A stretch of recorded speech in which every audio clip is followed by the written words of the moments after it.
नमस्कार, आप देख रहे हैं हिंदुस्तान में न्यूज और आइए रुक करते हैं आज की खबरों की ओर। पुलिस जनसुनवाई में शिकायतों का क्रम बढ़ा, थाने में पहुंची शिकायत। इंदौर पुलिस मुख्यालय पर हुई जनसुनवाई। इंदौर में डीएफओ खुदकुशी मामले में मोबाइल फोन में हुए कई खुलासे, पुलिस कर रही जांच। पलासिया स्थित शासकीय आवास में की थी खुदकुशी। 1 करोड़ से अधिक की चोरी के मामले में पुलिस की टीम को मिले अहम सुराग, सिक्योरिटी एजेंसियों तक पहुंची पुलिस की टीम। निगम की जनसुनवाई में पहुंचे करीब 30 आवेदन। भूरी टेकरी के रहवासियों ने जर्जर मकान को तोड़कर नया बनाने की की मांग। इंदौर में अब नहीं लगेगी मेघदूत चौपाटी, निगम कमिश्नर से मिलने पहुंचे दुकानदार। कांग्रेस नेता के घर ईडी की सर्चिंग जारी, 1.5 करोड़ रुपए बरामद। क्रिकेट सट्टा में प्रति मंगलवार को होने वाली पुलिस जनसुनवाई में इस बार भी तमाम तरह की शिकायतें पहुंची, लेकिन लगातार शिकायतों का क्रम बढ़ने के कारण थाने स्तर पर होने वाली जनसुनवाइयों पर भी सवाल खड़े किए जा रहे हैं। तो वहीं जिन स्थानों की शिकायतें मिली हैं, उन पर जांच के बाद कार्रवाई की बात कही जा रही है। दरअसल प्रदेश के डीजीपी द्वारा थाना स्तर पर जनसुनवाई का आदेश पिछले दिनों दिया गया था, लेकिन उसके बावजूद भी वरिष्ठ अधिकारियों तक शिकायतों का काम जारी है। इंदौर पुलिस मुख्यालय पर होने वाली जनसुनवाई में शिकायतों का दौर और काम लगातार बढ़ता हुआ नजर आ रहा है। पारिवारिक विवाद, धोखाधड़ी सहित लेन देन संबंधी विवाद के साथ ही अन्य कई तरह के मामले पहुंच रहे हैं। पुलिस कमिश्नर संतोष सिंह का कहना है कि तमाम तरह के विवादों को आपसी समझौते के माध्यम से हल किया जा रहा है। तो वहीं गंभीर अपराधों में प्रकरण दर्ज करने के आदेश दिए जा रहे हैं। कमिश्नर का कहना है कि 2 थानों की शिकायतें भी मिली है, उन शिकायतों को लेकर जांच पड़ताल की जाएगी। तो वहीं दूसरी ओर दोनों थाने बाणगंगा और लसूड़िया बताए जा रहे हैं, जिनकी जांच पड़ताल करने के बाद उन पुलिसकर्मियों पर भी गाज गिर सकती है। कई बार ऐसा लगता है कुछ लोगों के साथ धोखाधड़ी हुई है, इन द सेंस कि एक ऐसे भी सज्जन थे जो साइबर फ्रॉड की भी शिकायत उन्होंने की है। तो जो भी शिकायतें की हैं, हमारे पास डेडिकेटेड टीम्स हैं, उसको हम फॉलो अप कर रहे हैं। और जैसा मैंने पहले भी आपको बताया था कि घरेलू, पारिवारिक और कुछ आपसी लेन देन के ऐसे विवाद होते हैं जिनको कि हम मीडिएशन द्वारा दोनों पक्षों को सुनकर उनका समाधान बेहतर तरीके से और संतोषजनक तरीके से करा पाते हैं। तो वो प्रक्रिया भी शुरू है। और पिछले समय में जो हमारे पास शिकायतें आई थी, आज मुझे बताया गया है कि मीडिएशन के द्वारा लगभग जो है 30% का उनका संतुष्टिपूर्वक समाधान हो गया, जो कि एक अच्छी बात है। और जैसे जैसे ये प्रक्रिया और सेटिंग होगी, तो इस तरह के संतुष्टिपूर्वक संतोषजनक तरीके से जो दोनों पक्षों के बीच बातचीत करके समाधान होगा, वो भी एक काफी अच्छे तरीके से हो पाएगा। इंदौर में वन विभाग के डीएफओ द्वारा की गई खुदकुशी के मामले में पुलिस द्वारा जांच पड़ताल को आगे बढ़ाते हुए मृतक डीएफओ के परिजनों के बयान दर्ज किए गए हैं। तो वहीं दूसरी ओर उनके मोबाइल से कुछ संदिग्ध मैसेज पुलिस को मिले हैं, जिसकी जांच पड़ताल की जा रही है। बता दें, इंदौर में वन विभाग के डीएफओ महेंद्र सिंह सोलंकी द्वारा शासकीय आवास नवरत्न बाग में फांसी के फंदे पर झूलकर खुदकुशी की गई थी, जहां उनकी डिप्रेशन की बात सामने आ रही थी। तो वहीं दूसरी ओर पुलिस द्वारा उनके मोबाइल की भी छानबीन की गई, तो उसमें कुछ संदिग्ध 2 से 3 मैसेज मिले हैं, जिसकी बात स्वयं additional police commissioner Amit Singh द्वारा मीडिया से चर्चा के दौरान बताई। उनका कहना था कि ऑनलाइन कुछ दवाइयां भी सर्च की गई है। तो वहीं उनके मोबाइल फोन में कुछ चैट मिली है, जिनकी जांच पड़ताल की जा रही है। उनका मानना है कि तमाम पहलुओं पर जांच के बाद ही कुछ कहा जा सकता है, लेकिन अभी प्रारंभिक तौर पर किसी तरह का उन जांच को लेकर दबाव प्रभाव तो नहीं बनाया जा रहा था, जिसकी भी जांच पड़ताल की जा रही है। रहते थे और उनके परिवारजनों ने भी इस सारी चीज को स्पष्ट किया है कि वो कई बार बहुत ज़्यादा हाइपरटेंशन में आ जाते थे और जिसके कारण वो कई बार इस्तीफे की भी पेशकश कर चुके हैं।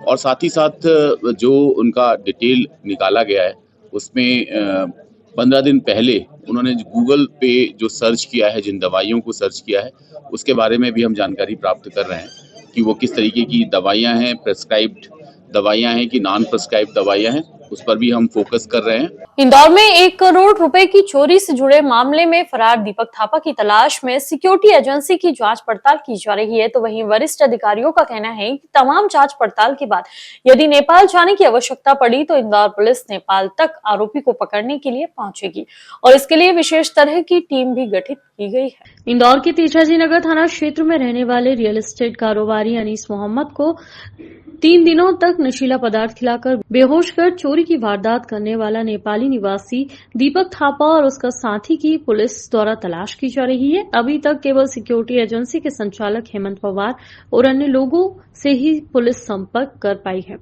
लेकिन दीपक थापा कोसों तक नजर नहीं आ रहा है। चोरी के मामले में 75 लाख रुपए कीमत के सोने चांदी के जेवर और लाखों रुपए की कीमती घड़ी जैकेट सहित लाखों रुपए नगद लेकर फरार हुआ है और अभी तक किसी तरह का कोई सुराग दीपक थापा को लेकर नहीं मिला है। पुलिस का कहना है कि सिक्योरिटी एजेंसी ने किसी तरह की कोई वेरिफिकेशन नहीं कराया, उस पर भी कार्रवाई की जाएगी। तो वहीं दूसरी ओर पुलिस का कहना है कि बिना वेरिफिकेशन के जांच पड़ताल कर कोई भी नौकरी यानी व्यक्ति को काम पर न रखे, उसकी पुलिस वेरिफिकेशन जरूर होनी चाहिए। यही कारण है ताकि इस तरह की कोई वारदात ना हो सके। यदि कोई कर्मचारी इस तरह की वारदात करता है तो उस पर तुरंत कार्रवाई की जा सकेगी। उसमें दोनों ही परिस्थितियां हैं, क्योंकि रिपोर्ट आ गई है तो पुलिस ने उसमें प्रकरण दर्ज कर ही लिया है और बहुत तेजी से इन्वेस्टिगेशन चल रहा है। लगातार टीमें लग रही हैं और जो डीसीपी जोन 1 है उसको लगातार मॉनिटर भी कर रहे हैं। लेकिन इसमें पुनः ये बात संज्ञान में आई है कि जो इस तरह का घरेलू हेल्प रखा गया था उसकी कोई वेरिफिकेशन नहीं कराई गई थी।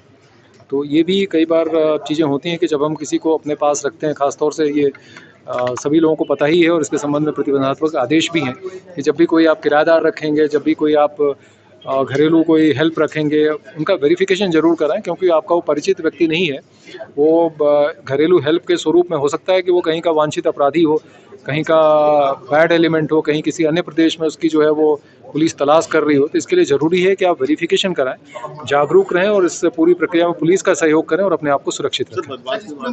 इंदौर नगर निगम जर्जर मकान या दुकानों को खाली करवा रहा है ताकि लोग किसी दुर्घटना का शिकार ना हो सके, लेकिन भूरी टेकरी के लोग जर्जर मकान में बनवाने की मांग कर रहे हैं, फिर भी सुनवाई नहीं हो पा रही है। निगम में होने वाली मंगलवार की जन सुनवाई में भूरी टेकरी से पहुंचे रहवासियों ने बताया कि बीएसयू योजना के तहत मकान बनाकर दिया गया था, जो अब जर्जर हो चुके हैं।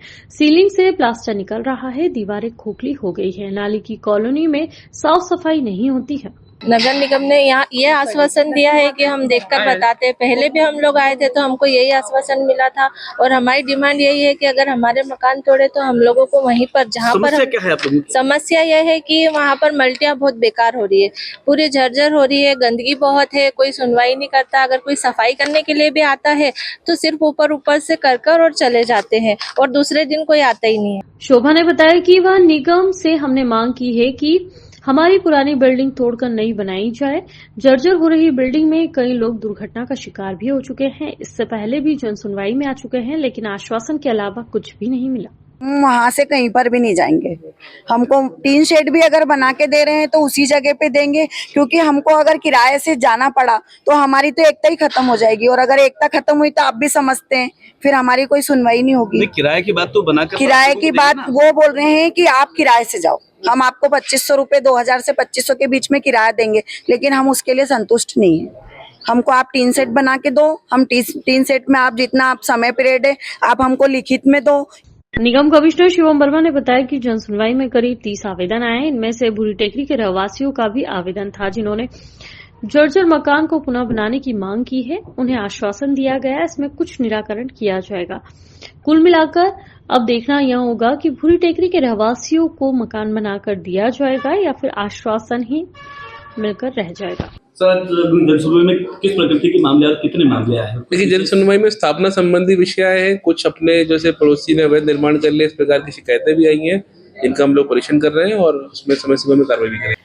इंदौर में मेघदूत चौपाटी पर अब दुकानें नहीं लगेंगी। यूरेशियन ग्रुप की बैठक से पहले दुकानदारों को सख्ती से वहां से हटा दिया गया था। इसके बाद दुकानदार मंत्री कैलाश विजयवर्गीय, विधायक रमेश मेंदोला और अधिकारियों से अलग अलग दौर में मिले। बता दें, सोमवार को ये सभी दुकानदार निगम कमिश्नर शिवम वर्मा से मिलने पहुंचे। चूंकि अब यहां मेट्रो का काम अंतिम चरण में है और स्टेशन निर्माण कार्य जारी है, इसलिए निगम कमिश्नर ने स्पष्ट कर दिया कि चौपाटी अब यहां नहीं लग पाएगी। चौपाटी के दुकानदार स्मार्ट सिटी ऑफिस में कलेक्टर आशीष सिंह और निगम कमिश्नर से मिलने पहुंचे हैं। उन्होंने बेरोजगार न किए जाने और दुकान लगाने के लिए जगह उपलब्ध कराने की मांग की। इस पर निगम कमिश्नर ने साफ कहा कि मेघदूत चौपाटी के सामने किसी भी कीमत पर दुकानें नहीं लगने दी जाएगी। यदि किसी ने अतिक्रमण किया तो उसे बलपूर्वक हटाया जाएगा। नहीं, देखिए, नगर निगम इंदौर इस मामले में बहुत गंभीर है कि किसी प्रकार से हमारे रोड्स पे इंक्रोचमेंट ना हो और उससे जो न्यूसेंस होता है वो ना हो। जो हमारे हॉकर जोन है वहीं पर ही बैठने की और दुकान लगाने की अनुमति है। तो जो मेघदूत के जो व्यक्ति जो लोग आए थे उनको भी यही बताया गया कि आपको आपके यहाँ जो पात्र लोग होंगे उनको हम भले ही अवसर देंगे, लेकिन मेघदूत या किसी भी मुख्य मार्ग पर इस प्रकार से अतिक्रमण करके दुकान लगाने का प्रावधान नहीं है, जिसके लिए उनको बता भी दिया गया है। क्या उनको कहीं और दुकान बना करके देंगे? इसमें से जो पात्र लोग हैं उनको, जो हमारे हॉकर जोन है, उनको हॉकर जोन में जगह उपलब्ध कराई जाएगी, लेकिन जो लोग पात्र होंगे उनको ही खिलाई जाएगी। इंदौर कांग्रेस के कार्यकारी शहर अध्यक्ष विशाल कोलू अग्निहोत्री के यहाँ प्रवर्तन निदेशालय की कार्रवाई का आज दूसरा दिन है। 1.5 करोड़ रुपए की अघोषित नकदी मिलने की जानकारी सामने आई है। सर्चिंग के दौरान अधिकारियों ने लैपटॉप, मोबाइल के साथ ही कुछ दस्तावेज भी जब्त किए हैं। बताया जा रहा है कि कांग्रेस नेता क्रिकेट सट्टा और डब्बा कारोबार के साथ ही मनी लॉन्ड्रिंग के मामले में भी जांच के घेरे में है। दुबई से लौट रहे गोलू को ईडी टीम ने रविवार रात दिल्ली एयरपोर्ट पर हिरासत में लिया था। इसके बाद सोमवार सुबह गोलू के घर पर छापा मारा।